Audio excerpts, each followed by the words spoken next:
حج جاری کرنے کا حکم دے دیا، حد قائم کر دی گئی اور رمی کیا گیا۔ جب رمی کی جا رہی تھی تو ایک صحابی نے کھڑے ہو کر اس بچی کے بارے میں، اس عورت کے بارے میں تانا دیا کہ یہ تو ایسی ہے، اس نے پتہ نہیں کہاں جا کر اپنا منہ کالا کر لیا تھا۔ اللہ کے نبی صلی اللہ علیہ وسلم نے صحابہ کو ڈانٹا اور کہا لَقَدْ تَابَتْ تَوْبَةً لَوْ قُسِّمَتْ بَيْنَ 70 مِنْ أَهْلِ الْمَدِينَةِ وَسَعَتْ۔ کیا بات کر رہے ہو کہ اس نے جو گناہ کیا ہے اس نے اقرار کر کے اپنے اوپر اس نے قانون کو جاری کر لیا، اور اس کے بارے میں تم یہ بات کہہ رہے ہو؟ اگر اس نے جو توبہ کی ہے، اگر میں اس توبہ کو 70 گھرانوں اور خاندانوں کے اندر مدینے میں تقسیم کر دوں تب بھی اس کی توبہ بچ جائے گی۔ ایسی توبہ کی ہے کہ اللہ تعالیٰ نے اس کو جنت الفردوس میں بڑا اونچا مقام عنایت فرمایا۔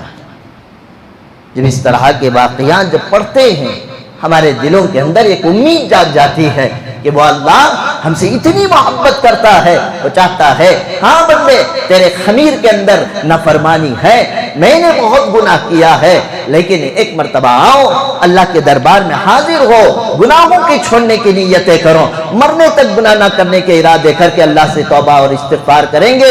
اللہ کے نبی نے فرمایا یہی مہینہ تو ہے جس میں اللہ تعالیٰ مغفرت کے دروازے کھول دیتے ہیں، جنت کے 7 دروازوں کو کھول کر ایمان والوں کا استقبال کیا جاتا ہے، غلقت الابواب النار کہ اللہ تعالیٰ دوزخ کے دروازوں کو بند فرما دیتے ہیں۔ اگر اس مہینے میں بھی ہم نے اپنے گناہوں پر توبہ نہ کی، اللہ سے مغفرت حاصل نہ کی، پھر وہ کون سا موقع ہوگا جب ہم اپنے گناہوں سے توبہ کریں گے؟ اس لیے آپ سے گزارش ہے کہ اس ماہ کے صیام کے اندر اللہ کے نبی صلی اللہ علیہ وسلم نے فرمایا یہ مغفرت کا عشرہ آنے والا ہے اور یہ پورے کا پورا مہینہ مغفرت کا مہینہ ہے۔ اللہ تعالیٰ بندوں کی معافی تلافی توبہ کو قبول کرتے ہیں۔ اس لیے آپ تمام آپ سے گزارش ہے آپ اپنے اپنے اعتبار سے، انفرادی اعتبار سے 2 رکعت توبہ کی نماز پڑھیں، اللہ کے دربار میں کہیں اللہ میں بہت بڑا مجرم ہوں، ہمارے گناہوں کی نحوست عالم اسلام آج پریشان ہے، فلسطین کا مسلمان پریشان ہے،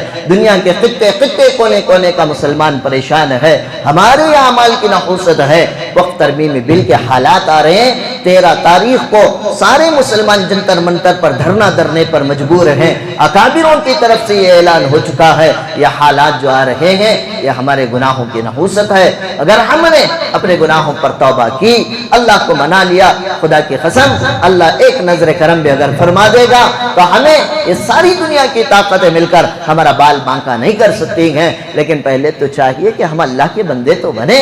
اللہ کے بندے بننے کے لیے اللہ کی اطاعت، رسول اللہ صلی اللہ علیہ وسلم کے پاکیزہ طریقے کو اختیار کریں اور اپنے گناہوں پر نادم اور شرمندہ ہو کر اللہ تبارک و تعالیٰ سے توبہ استغفار کریں۔ اللہ تعالیٰ سے دعا ہے اللہ تعالیٰ اس ماہ سیام، ماہ مبارک رمضان المبارک کی مقدس ساعتوں کے بدلے اللہ تعالیٰ ہم سب کی مغفرت فرمائے، ہم سب کے توبہ کو قبول فرمائے، اللہ تعالیٰ ہمارے درجات کو بلند فرمائے، نیک وکاروں میں اللہ ہم سب کا شمار فرمائے۔ آخر میں ایک اعلان